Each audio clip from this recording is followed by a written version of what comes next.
Hello again. This is a lecture for chapter 1. I had been informed that the microphone wasn't working all that well. There was a little bit of an audio problem. I have both a laptop and a desktop that I'm working with, and the laptop, the awful speakers of it have a very difficult time picking this up. So I'm trying the microphone today. Hopefully that'll work out better, especially for those of you that are forced to use laptops. Um, We'll start off with the new stuff in Chapter 1. Chapter 1 is all about just the general science of developmental psychology. Goes over some real basics, some of the founding theories that we're gonna go over for pretty much for the rest of the semester. Actually, I'll start this off with the things that you'll definitely have to know. First of all, anything on Freud, anything on Erikson, anything on Piaget. These things are going to be absolutely essential because, as I mentioned in the last couple of lectures, they're going to be gone over and over again. So try to know them in real depth. And they've lasted so long. There have honestly been hundreds of theories psychologically on the different developmental life stages. These three have stayed around for really good reasons. Even if you happen to think that Freud's theories are a little funny, we have a tendency to discount Freud's theories because of his motivations. I would even recommend you to Wikipedia Freud's psychosexual development theories, and you'll find actually kind of a fascinating history on them, and a lot more depth than they just like kind of gloss over in the book. Again, we love to make fun of Freud because he talks about how little babies get sexual pleasure out of putting things in their mouths. And we see somebody smoking and we say, well, you're orally fixated. And we just kind of laugh it off. But the fact is, his theories have lasted so long because they've never been disproven. They're very relevant. He talks about desires, whether you want to call them sexual or not, is largely irrelevant. Um, they're clearly developmental stages in one's life. The last thing that I want to say is between pages 23 and 33, the whole thing talks about research methods. That's the main crux of this chapter that I want you to go over. You're really going to want to know that, if for no other reason, because the two papers that you're going to have in class are going to be analyzing research, and the last one is going to be actually proposing research yourself. So if you know the research methods, you're going to be able to know the sorts of things that you can do, know what people have done in the past, the different methods available to you, and I'll go over research a lot here in my lecture as well today. So we'll go over some of the new stuff that isn't necessarily in the book, but I honestly think it should be. If I were to write the book, it would definitely be in there. Again, this one is about science. This is going to be a running theme throughout the whole thing because we are scientists. That is what we do. One of the common problems that we're getting this day, mostly due to a couple of political parties that are having a real problem with science these days, is they're having science and religion disagree with each other. They're saying that a religion is discounting science, or perhaps science is discounting religion, and one can't necessarily go without the other. In a large way, science and religion do almost the exact same thing, and that's why there's a little bit of a conflict, but if you understand it, you'll see that there isn't really a conflict. They just kind of share a little bit of the same space. If you think about the point of religion, a point of religion isn't necessarily to believe in a god, because there are religions that don't have gods. There are religions that have many gods, some that are powerful, some that are not powerful. You have ancient shamanistic religions that worship the trees and spirits. And all of the religions have the same thing in common. The entire goal of religion is to answer questions that are unanswerable. So in the beginning, the unanswerable questions were very basic. It is, Daddy, why does the wind blow? Why does the sun travel across the sky? And so they would ask the people, and this would develop their religion. Now, science is very similar, but it answers questions that are barely knowable. So things that are just on the cusp. That is the entire point of what science does. And that's where science and religion get into a little bit of a confusion, because science is always kind of pushing religion out. It's shrinking what religion can cover, and it should. This is a good thing. As a matter of fact, it's a good thing even for religion, because it shouldn't be looked at as pushing religion aside. It should be focusing religion more on what religion probably should have been the whole time. You don't need to cover, a long time ago they said that, for those that aren't familiar with modern religious history, when Copernicus found out that the sun did not spin around the world, but it was the other way around, they killed his servants and locked him in his tower and wouldn't let him leave. And if he told anybody this truth, they said they would kill the person that he told, because they felt that this knowledge, that the earth was not the center of the universe, was a threat to religion. Of course, now a 2-year-old will tell you that the sun doesn't revolve around the earth. Everybody knows this. And that's because the realm of what is unknowable has simply changed. So now that's not a threat. And a lot of the things that we think of, conflicts between science and religion are going to fall in the exact same category in 100 years. And this, instead of making religion smaller, focuses it on the things that will never be knowable by science. What happens after we die? Is there a good and an evil? Is there morality? These are things that are probably what religion should have been focusing on the entire time, and this has no conflict with science whatsoever. Whether or not gods exist, another great example. Something that can never be tackled by science. Now, one of the problems with science is that we have to kind of teach it in steps. And junior high did not give us the best description of what science was. And one of the main problems is the difference between a theory and a law. Now, most people have a very linear concept of the difference between a hypothesis, a theory, and a law. A hypothesis is a guess. A theory is a guess with a little bit of evidence, and a law is something that's actually proven. It's not that case. We just simplify it for the junior high kids. In reality, a hypothesis is a pretty educated guess. You've done a lot of observations, and based on these observations, you guess that something is going to happen. A theory is something with so much proof that it's not really debatable much anymore. And a law is proof with math, and that's the highest we can get. So if you look at all the scientific laws, these are all things that are provable by math. You can write out a formula. There are no statistics involved. If you fall, you are going to accelerate at this specific rate. So there is a law of gravity. On the other hand, there's a lot of things that are definitely facts that can't ever be proven by math. There's a theory, for example, that there are these little tiny demon-like creatures all over the place, and they pretty much live to hurt you. Now, I make it sound scary, but this is called germ theory. And these little demons are germs. Now, obviously, this is a fact. We can look at it in a microscope. We can see that germs exist. We can see that these things hurt us, but this is not provable by math, so it is referred to as germ theory. Evolution is the exact same thing, and this has all been kind of a prelude to get into evolution, because this is going to be covered a lot. And if you debate evolution, you need to stop doing that.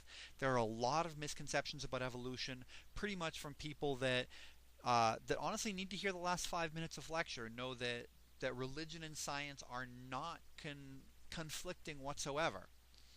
A long time ago, we did not understand. We had no method of understanding the beginnings of the universe, the beginnings of how man was created. So we kind of put that into religion. And all religions did this. But now science has easily been able to explain this sort of thing. And evolution is a theory, but it is also a fact. A lot of misconceptions about evolution. I've heard that there is... one person I was speaking to said that he believed in microevolution but not macroevolution. So evolution on a very tiny level, but not evolution on a big level. Well, there is no such thing as macroevolution. Nobody believes in that. Everything is very, very, very tiny levels. Throughout one generation, a lizard did not turn into a bird. A lizard started to develop hair. The hair was there to keep them warm. It's because they started to get warm-blooded.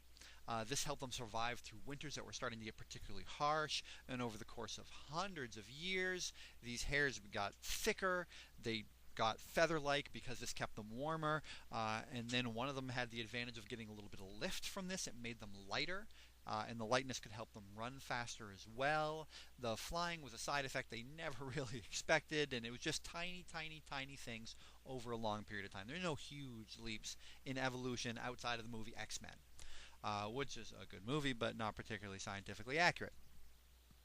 You hear humans evolved from monkeys. That really offends people because we like the concept that that humans are better than other animals. Humans, by the way, did not evolve from monkeys. This actually goes with the theory that there is a evolutionary ladder. You hear this. This actually is not Darwinian theory. It is a theorist named Lamarck. It's Lamarckian evolution, where he believed that humans were the highest level of evolution, and everything else was basically trying to become human. And this is just not true. We are just as evolved as a crocodile. For our particular niche. You throw us in the middle of the salt water and the crocodile is kicking our butt. For that environment, the crocodile is perfectly evolved. Everything is perfectly evolved for their environment, or else they die out. And that's just how things go. There are no missing links anymore. We've pretty much found all the fossil records, although do keep in mind when looking at fossil records that there is a archaeology, just digging up of fossils, isn't really the study of fossils and digging up ancient species. It's digging up ancient species that happen to die in a very convenient manner to get their bones intact. Even the velociraptor, only about 8 of them has been found, and it was a relatively common animal at the time, only about knee-high, oddly enough. So it took us a while, but we generally found this, and there is a lot of proof of evolution. You can actually watch evolution happen in microorganisms. It's easier in microorganisms just because they have a lifespan so much shorter than our own. It's difficult. We live almost 100 years, so it's difficult to see our own evolution from generation to generation. But when a generation occurs in 3 hours, you can see it relatively fast. The AIDS virus alone was traceable through its evolutionary origins. They trace it back from the human autoimmune deficiency to the simian autoimmune deficiency. And they even were able to trace it back to pretty much what part of the jungle it was originally found in, because they can even trace the simian origins and the evolution of the mutations that it goes through. I mention this because evolution is going to be mentioned a lot in the book. And there's a reason for this. There are entire evolutionary theories of how we think, of how we develop. We're talking about developing, and evolution is all about developing. Developing as a species, developing as a culture. So it's really important to understand pretty much anything about how we develop. Now, there's a section in the book that they just kind of gloss over, but I thought it was particularly interesting, and it is on mental testing and mental assessment. And I use this as an example of ethics, because after World War I, intelligence tests came out. And they started to see whether or not some groups were more intelligent than others. And the United States tested a lot of its citizens, and they found that we were like 38th in the world in intelligence or something like this. And this scared the crap out of the politicians. They thought that we just had a huge world war, which was basically started with almost nothing. It was a very petty matter. But they thought we could have another world war, which they were right, obviously, and that we would lose the war just because our soldiers weren't smart enough. If everybody else was smarter, clearly they would win. So they did not want stupid people to breed. They misread the research, which is a very difficult thing to do. And this is the real ethics. There's even an ethics section in Chapter 1 talking about rights of citizens and whatnot. And I'll talk about this when I go over you can go ahead and ignore this section of the chapter. But the real ethics is in not paying attention to science. Because when they feared that our society would get stupider, they actually had laws saying that doctors could sterilize women if they weren't that smart. And they didn't actually have to bother give them an intelligence test. They just had to guess that they wouldn't pass one. And they also weren't obligated to tell the woman that they were sterilizing her, because obviously she's an idiot or you wouldn't be sterilizing her, and she's not really going to understand these complicated things. So it was better just to tell her that she had an appendicitis and then give her a complete hysterectomy. This happened to hundreds of thousands of women. And it wasn't so long ago. In my lifetime, it was in 1976 that the last one was recorded to happen. The laws weren't repealed until 1979. Uh, this happened a lot more than people give it credit for. So you really have to really understand the research well and not just see a couple of things and get scared and overreact. Um, Another thing that I wanted to cover is research. Like I said, the bulk of this is all about research, and there's a lot of misconceptions about what psychological research is. Now, again, hopefully you've already went over Psych 100, but if you happen to have a clinician or somebody that studied clinical therapy teaching your Psych 100 course, you probably got more of a clinical aspect of it and less of a research perspective. Uh, the books are always written by researchers, and I'm a researcher, obviously, so this is more of what I'm going to be focusing on. Psychological research, there's two different types. One is called qualitative, and the other type is called quantitative. Quantitative is all about numbers, whether or not you can put statistics into it, because you cannot prove anything if you don't have statistics to back it up. You have to do the math or else you have no facts. Qualitative is all about the quality of the work, and you see these all the time. You'll notice throughout the semester that I have kind of a hatred of media, which is odd because I study it, but journalists have a tendency to be pretty bad at giving people information because they usually don't understand it themselves. They're not researchers, they're not scientists, and they're trying to tell people about research and science. So you'll notice that when a journalist wants to find out information, they'll get a focus group together. They'll just get a bunch of people together and ask them questions. What do you like? Well, there's no way you can actually analyze that information. You can get a vague mental impression, and that's about it. That's all you can do. They'll do case studies. Oh man, they love case studies. They'll say, well, this is schizophrenia. So what we'll do is we'll go and talk to a schizophrenic, and that will tell us what schizophrenics are like. No, it doesn't. It tells you what that one guy is like. It tells you no information outside of that one guy. So it's relatively useless. They make great novels. They're interesting cases. But interesting does not necessarily mean science. It doesn't give you any facts or any proof or anything you can carry over to outside of this group. You typically need large numbers for science. Good example of quantitative research are experiments. Obviously, experiments, you have a lot of rigid controls. You try to control every aspect except that one thing that you're studying. You can have large groups of individuals, and you can really get some good facts out of that. Surveys. People discredit surveys simply because they're easy to do. You don't need to do that. You can get a lot of information from surveys. And again, you can statistically analyze this and get good facts out of surveys. The other one is actually content analysis. If you want to find out whether or not attractiveness is related to smoking in the media, you can watch 100 movies. I had a professor of mine that did this. He said it was painful to watch all these movies.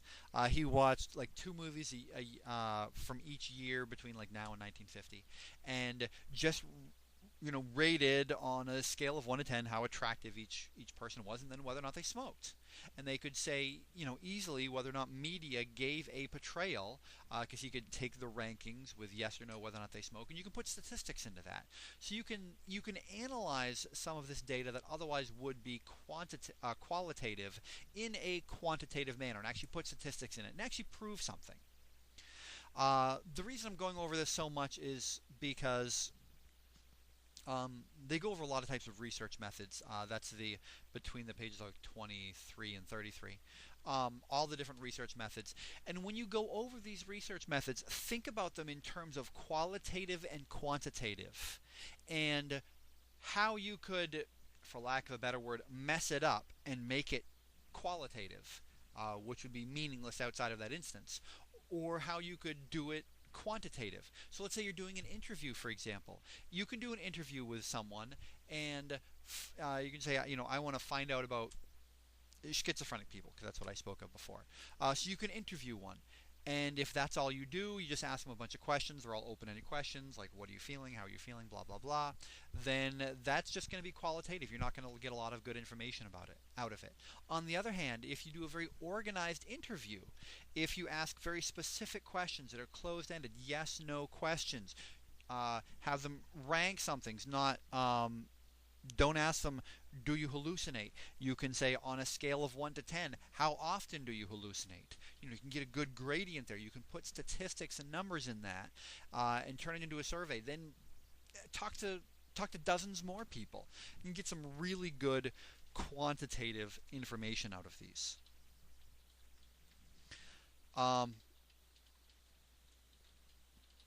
I want to go ahead and go over the ignore it section.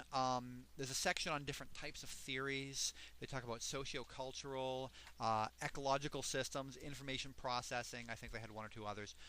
Don't worry about that. There's table 1.5 that kind of goes over all the different perspectives. I don't really expect you to know the name of the different perspectives. I would encourage you definitely to read it to see, because when you look at your own research, when you do the research for your papers, you're going to want to know what you're looking at, but it doesn't really matter if you know the names of it, just the different types of ways you can look at some of these problems. There's also table 1.8. Again, this is something that you can look at just to kind of keep in mind with your own research, because it talks about table 1.8 just talks about ethics and the rights that you have. So, and the only reason I say that is because at some point you will be proposing your own research. That's kind of your final project for the semester, and there are certain things you can't do. You have to get consent before you research people. You can't just research people randomly and they have no idea that you're researching them. You have to let them know it was a research afterwards. You actually have to have a method of contacting these people. And it's very difficult to say research minors. You can't just, you need parental permission, you need governmental permission, you need ethics board's permission. It is much, much, much easier to do consenting adults because you need that level of informed consent, and minors legally can't give you that. So you can research them, but it's a lot more difficult. You have to ask their parents, all this stuff. You can't just walk into a classroom of kindergartners and study them. You can't even take notes on them legally. It's quite a problem. And table 1.8 will kind of talk about that, but it'll never be on a test. So just look at that for the research that you'll be doing, just to kind of keep in mind. That said, this was the first lecture. Let me know if there were any volume problems or anything like that.